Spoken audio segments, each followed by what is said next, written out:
사랑하는 서당중앙교 믿음의 가족 여러분, 수요일 매일 감사 예배를 주님 앞에 올려드리겠습니다. 찬송가 224장 찬양 드리겠습니다.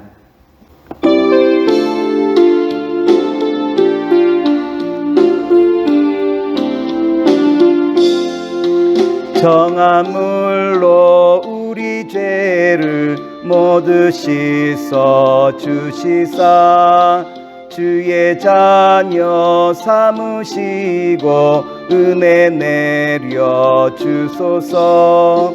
빛난 옷을 입히시고 사랑으로 채우사 주의 성령 임하시니 기쁨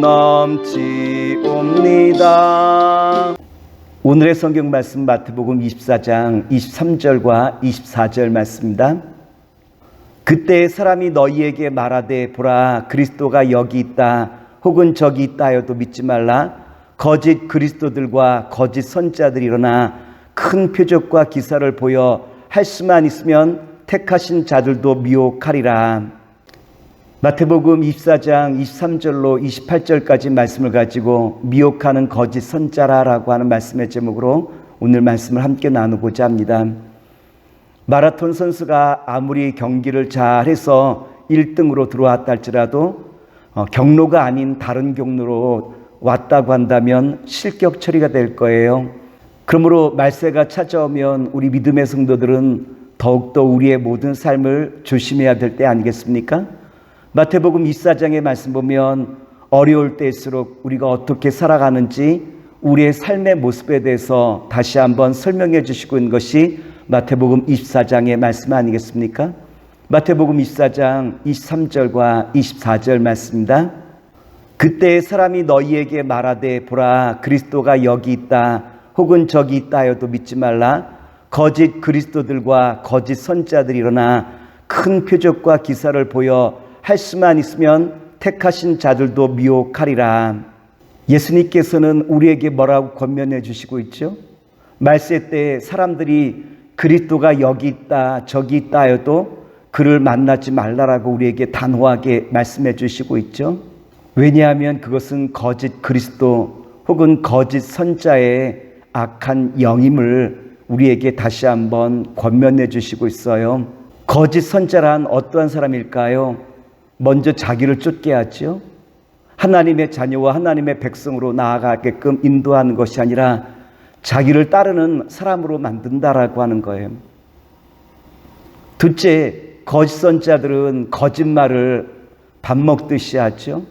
거짓 선자들은 거짓말을 하고 또 거짓말을 가르쳐요. 그리고 사람들에게 뭐라고 말하냐면 거짓말해도 괜찮다라고 그렇게 이야기하지 않습니까? 우리 믿음의 성도들은 정결한 삶을 살아가는 사람들이기에 그들의 거짓과 실수에 넘어가서는 안 될 겁니다. 그렇다고 한다면 거짓 선자들이 미혹과 실수와 때로는 기사를 통하여 우리를 미혹하려 들 때 우리는 어떻게 그 모든 것을 이겨나갈 수 있겠습니까? 영적으로 우리가 거짓을 분별할 수 있는 방법은 먼저 하나님의 말씀을 순종하며 나가는 자리에 서야 돼요. 혹 사람들은 그렇게 이야기해요.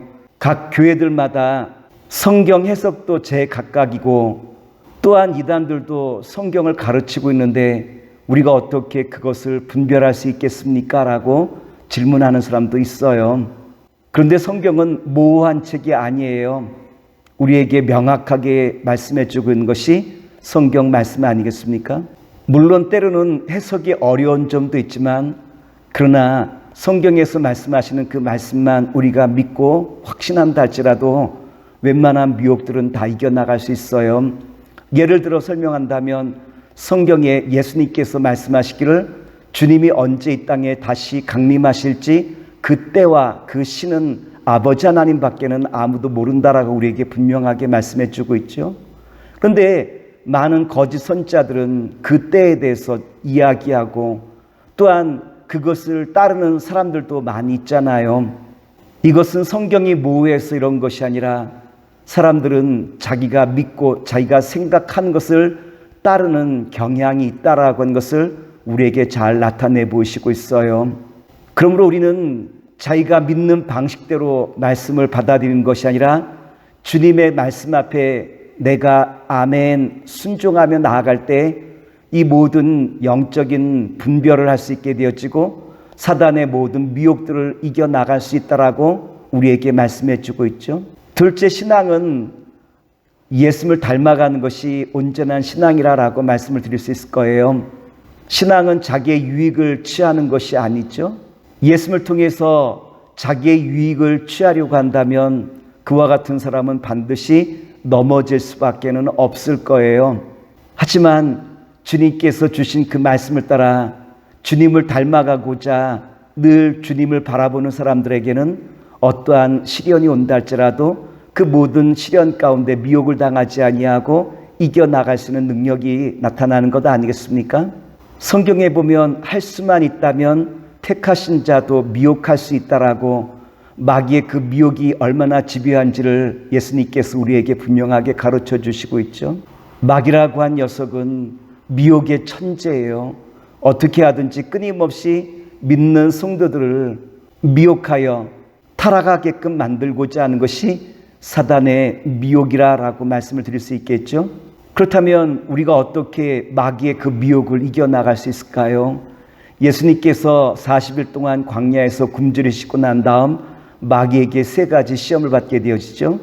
이때 예수님께서 마귀의 그 모든 시험을 이길 수 있는 방법이 있다면 그들과 토론하거나 그들과 논쟁하는 것이 아니라 주님의 말씀으로 사단을 물리쳐 이겨나가셨던 그 역사를 우리가 잘 알고 있어요. 성경에 기록되었을 때라고 하시며 주님께서는 그들과 논쟁하지 아니하시고 토론하지 아니하시고 담대히 그들을 물리치셨던 예수님의 그 역사를 우리가 마귀의 그 미혹 앞에서 우리도 또다시 그 마귀를 물리치는 자리에 서는 주의 자녀와 백성되어야 되지 않겠습니까? 마태복음 24장 25절과 26절 말씀입니다. 보라, 내가 너희에게 미리 말하였노라. 그러면 사람들이 너희에게 말하되, 보라, 그리스도가 광야에 있다 하여도 나가지 말고 보라, 골방에 있다 하여도 믿지 말라. 우리가 말씀을 이겨나갈 수 있는 방법이 있다면 무엇일까요? 오직 주님을 신뢰하고 주님을 의지하고 더 사랑하는 길이 우리가 말세 때 사단의 미혹을 이길 수 있는 분명한 방법이라고 한 것을 우리에게 가르쳐 주시고 있죠. 어제 주님께서 우리에게 주셨던 말씀 있지 않습니까? 산을 떠나지 말라라고 말씀하시고 지붕에서 내려오지 말라라고 말씀하시고 또한 밭을 떠나지 말라 그랬는데 산과 지붕과 밭은 교회를 중심으로 또한 기도를 중심으로 말씀을 중심으로 깨어 근신하는 자리에 서라라고 한 것이 주님께서 말세 때 성도가 마귀의 미혹을 이길 수 있는 방법이 여기 있다라고 우리에게 가르쳐 주신 말씀 아니겠습니까? 말세 사단의 미혹을 이길 수 있는 방법은 주님을 더욱더 의지하고 더욱더 사랑하는 길이에요. 마태복음 24장 27절 28절 말씀입니다. 번개가 동편에서 나서 서편까지 번쩍임 같이 인자의 임함도 그러하리라. 죽음이 있는 곳에는 독수리들이 모일 것이니라. 번개가 일어나면 동쪽에서부터 서쪽까지 온 하늘에 그 번개의 빛이 반짝이면 모든 사람들이 다 그 빛을 바라볼 수 있겠죠. 주님의 임하심도 그와 같다라고 하는 것. 모든 사람들이 주님의 임하심을 다 똑똑하게 목도할 수 있다라고 한 것이고, 썩은 시체란 냄새가 나지 않겠습니까? 냄새가 나는 곳에서는 반드시 독수리들이 모인다라고 하는 것. 영적으로 타락한 곳에는 반드시 마귀의 미혹이 함께 한다라고 합니다. 그러므로 우리 믿음의 성도들이 마귀의 미혹을 이길 수 있는 방법은 영적으로 분별하여 날마다 우리의 모든 삶을 정결케 나가는 길 아니겠습니까? 말씀을 정리하도록 하겠습니다. 오늘 하루도 주님 나를 써 주시옵소서, 나를 정결케 하시옵소서, 주님 앞에 기도하며 나가는 가운데 날마다 영적으로 깨어 분별하는 가운데 마귀가 더 이상 우리의 모든 삶에 틈 타지 못하도록 주와 함께 늘 승리하는 주의 거룩한 자녀와 백성 되시기를 기도하겠습니다. 좋으신 아버지 하나님, 오늘 주신 말씀과도 같이 마귀는 삼킬 자를 두루 찾아다니고 있음을 우리에게 보여주셨사오매 거짓 선자들의 미혹에 우리가 흔들리지 아니하도록 날마다 영적으로 깨어 분별하는 가운데 주의 정결한 자녀와 신부가 되게 하시옵소서. 예수님의 이름으로 기도합나이다. 아멘.